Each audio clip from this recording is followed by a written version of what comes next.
So what is going on, guys? I am Black Ops Amazing. Welcome back to another video where today I am breaking down and explaining the new Alpha Omega intro cutscene. If you guys haven't seen it, well, I am going to show it you guys first before I talk about it, but a ton of you have asked me for this already. It has just come out a few seconds ago, and if you don't know, this is DLC 3, basically a Nuketown Zombies remake, but of course with a new storyline. This takes place after Blood of the Dead and Classified, after we've broken the cycle. I think we all pretty much know that it's going to be much bigger than the original with new areas. Broken Arrow is going to be involved a lot, and of course this is the beginning of the end. After this we have DLC 4, which is the ending for the Ether storyline. So I am super excited. I'm going to show it to you now, and then I'll explain what's going on after. Enjoy.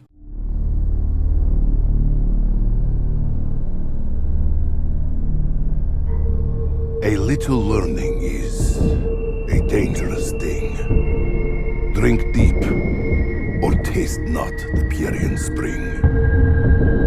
So goes the poem. I understand its meaning.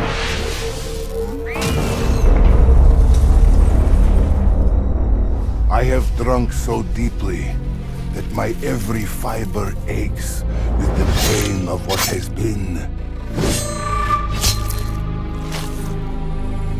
and the pain of what has yet to come.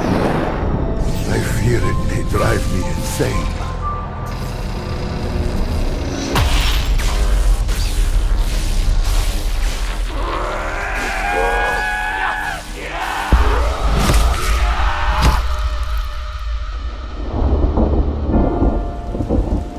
Worlds.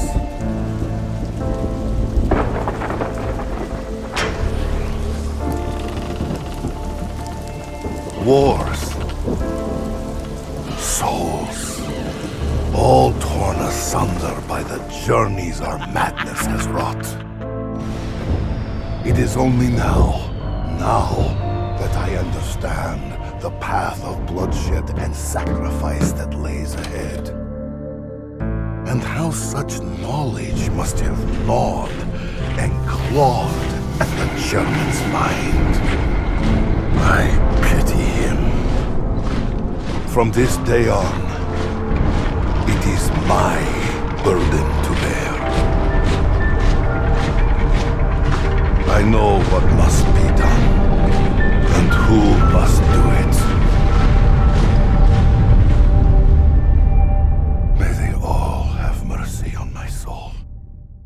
So of course, narrating the intro cutscene, we can hear Nikolai. We know at this point in time he is basically the leader of the Primis characters, kind of how Richtofen has been the leader all throughout Zombies. He is the one that has always known what to do and led the group on where to go. Well, because we broke the cycle that our characters had been stuck in for such a long time in Blood of the Dead, where we saw Richtofen sacrifice himself on the dark mechanism, he killed himself in order to break the loop. Since Nikolai is now the only one with his own soul intact, I guess you could say he is now the most important character. Keeping his soul is going to be crucial to taking down Dr. Monty. And we then saw after Blood of the Dead, our characters travelled to Classified, Groom Lake, where they teamed up with the Ultimus crew, and that's where Nikolai told them that all 8 of them, Primis and Ultimus, are going off to the Great War to take down Dr. Monty. And that is where we left off last in our Ether storyline 9 months ago. Of course, since then, DLC 1 and 2 have been Chaos maps, but now continuing with the Ether storyline in DLC 3 and 4, we can see in DLC 3, our characters are travelling to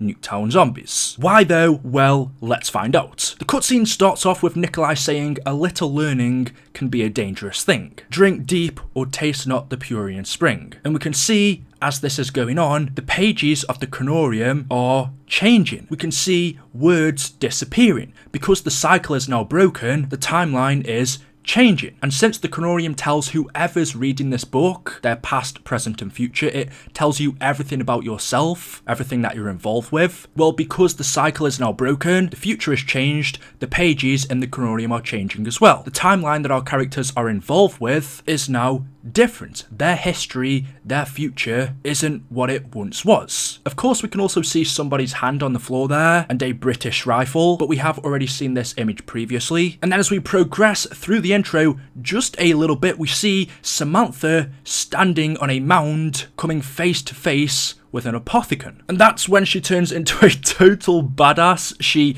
opens her eyes, we see they begin to glow. She has that zombified look to her, the same one she has when she's inside of the MPD pyramid or she's corrupted, but she raises her hands into the air and kills this giant apothecon in front of her. She splits it in half. Nikolai then says, I have drunk so deeply that my every fibre aches with the pain of what has been, in which we can see in the background the summoning key, Ultimus Dempsey in his cryogenic chamber in Dreisendrache, and we also see Takeo killing his Ultimus self in Zetsubo no Shima. It seems like Nikolai is reminiscing on what they have had to do to get here. We know that Dempsey had to kill his Ultimus self in Dreisen, and Takeo had to kill his Ultimus self in Zetsubo before they travelled to Blood of the Dead, and that's when they broke the cycle. Nikolai then says, my every fibre aches of the pain of what is to come, and that is when we also see, again, the Canorium, this time surrounded by skulls.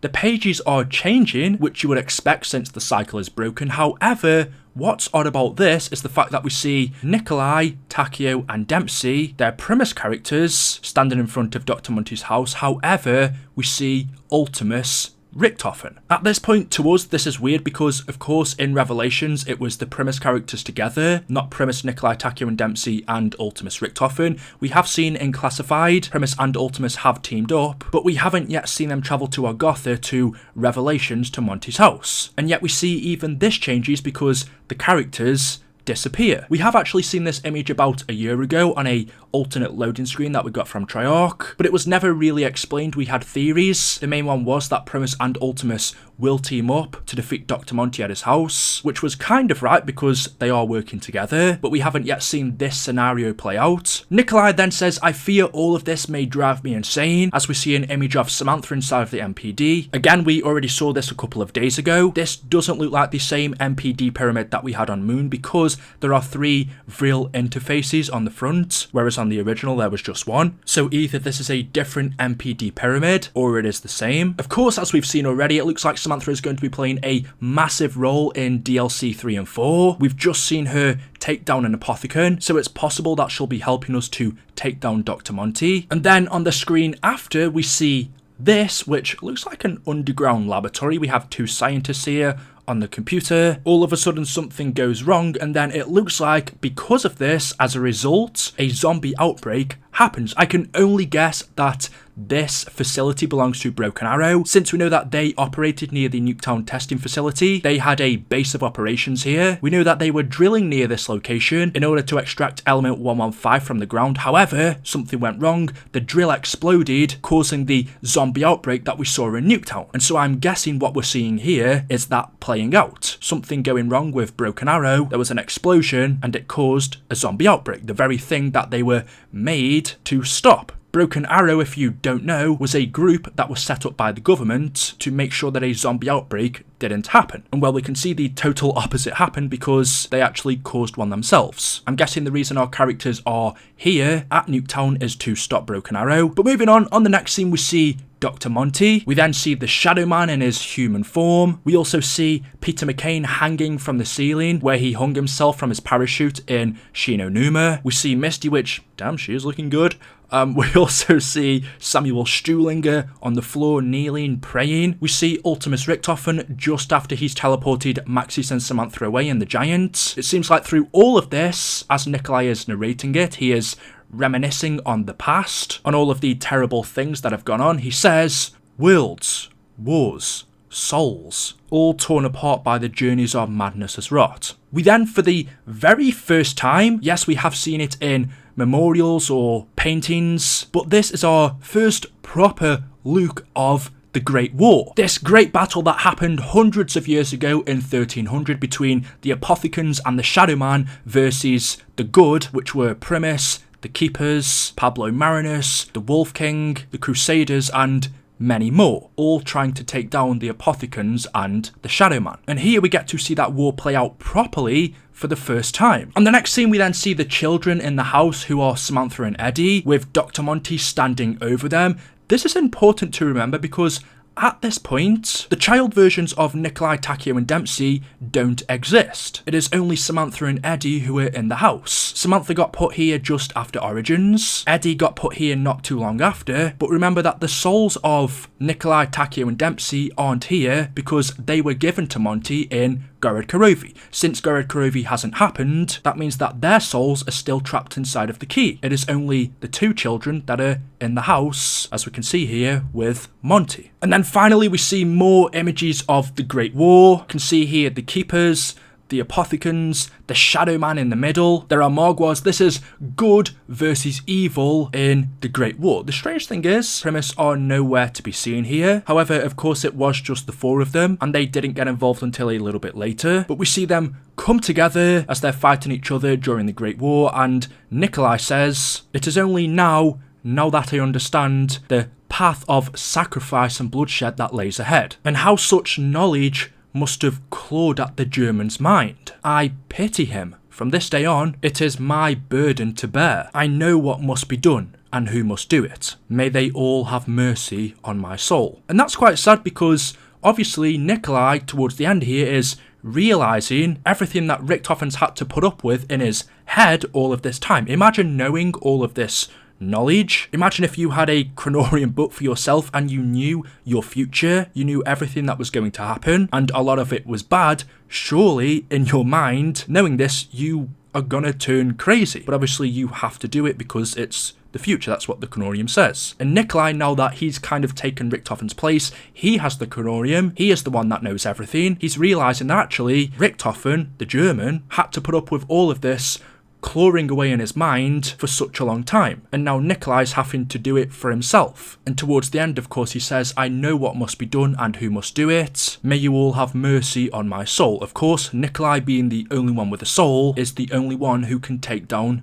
Dr. Monty. What exactly that entails, maybe he will have to give up his soul or sacrifice himself, kind of like Richthofen had to in Blood of the Dead in order to break the cycle. But that ending is quite sad, where Nikolai has all of this knowledge, he knows what his future is, what he must do. Obviously it's not a good thing, I doubt it's going to be a good outcome unless he can change the Chronorium again for himself, but clearly by the way he's talking, it's not going to end up good for him. But I think in this cutscene we see a mixture between DLC 3 and 4. Obviously in DLC 3 we are going to Nuketown, and of course a lot of what we see in this cutscene is of the Great War, so I imagine that DLC 3 is Nuketown, DLC 4 is the Great War. We have a little bit of a mixture here, but this whole cutscene is Nikolai kind of reminiscing on the past, everything that's had to have gone on in order to get to this stage, people dying, terrors that have happened, not only to them but the children and people around them. And then we also see him talking about the near future and about what he has to do in order to stop Dr. Monty. As we saw in the beginning, the timeline has now changed, the cycle is broken, the pages of the Chronorium are disappearing and new ones are appearing. We also saw Samantha killing an Apothicon, so if she's killing the bad guys, it's pretty clear that she's going to be helping us, but there's still the question, how exactly does she end up here? Because in Classified, which is our latest ether map, Samantha at that point in time was inside of the MPD pyramid attempting to kill Ultimus. How does she go from killing Ultimus to suddenly helping them and Primis to take down Monty? We haven't seen that transition yet and exactly how that's going to go down, and we can even see her outside of the MPD pyramid. She's not in it, yet she still has her powers. And again, that's something I didn't know. Once you leave the MPD, we can see Samantha still has the powers she would have if she was inside of it. Is she still going to be in control of the zombies like she was in Classified, or not? We don't yet know. And I do just want to quickly say the outro has also been leaked. I haven't seen it, so I'm sure there's going to be a few people like, no, this happens or whatever. Please don't spoil it in the comments or anything like that for people who don't want to know. It is only the audio, not the video. But if you're like me and are super excited for the ending, honestly the map's only a week or under 2 weeks away, so just wait until we get the video. But yeah, it looks like Samantha is helping us in the Great War. Like I said, we also see what I assume is Broken Arrow near Nuketown, or Alpha Omega, whatever you want to call it. This is their facility. It looks like they're causing a zombie outbreak. And one of the bigger questions is, of course, what reason do our Primis characters have for going here? We know that Nuketown has a massive connection to Moon, so possibly in DLC 3 is when Primis and Ultimus will recruit Samantha into helping them. We also saw Monty, the Shadow Man, the transit characters. I'm still interested to see what involvement they have because, again, remember in the original Nuketown, Malton was trapped in the bunker, and we also heard the transit bus. Plus, Russman, if you didn't know, used to work at the Broken Arrow facility, so more than likely when we arrive here, we will see Easter eggs referring to Russman. I don't know if we're playing as the transit characters, but if not, we'll definitely see some Easter eggs and references to them, because Russman used to work here. Although it is kind of strange that we're actually seeing the transit characters like this. They're clearly in a state of despair, they're troubled, there's something wrong with them. As we heard in the radios from Classified where Samuel made contact with Ultimus Richtofen, Samuel seemed lost. He told us that he was trapped in a dark, damp place. Of course, the last time we saw them was in the cryogenic chambers frozen in Blood of the Dead, but after that pocket dimension was closed off, because we heard Stuhlinger talking in Classified, clearly they weren't left to die in Blood of the Dead. Our transit crew are still alive, they must be having a bigger involvement in our storyline, so are we playing as them in Alpha Omega? I don't know, but like I said, all of these characters are involved in this map some way because Malton was locked in the bunker, Russman used to work here, and Misty and Stuhlinger we heard on the transit bus, which we could hear it honking its horn in the original Nuketown, so all 4 of the transit characters were next to Nuketown at one point. And then of course finally we see the Great War. I also find it kind of strange that we don't see Dr. Monty anywhere in the Great War. Our Primis and Ultimus crew are specifically coming here to take him down, yet we don't see him anywhere besides from a couple of points in the trailer, but they seem to be in a different location. We don't actually see Dr. Monty anywhere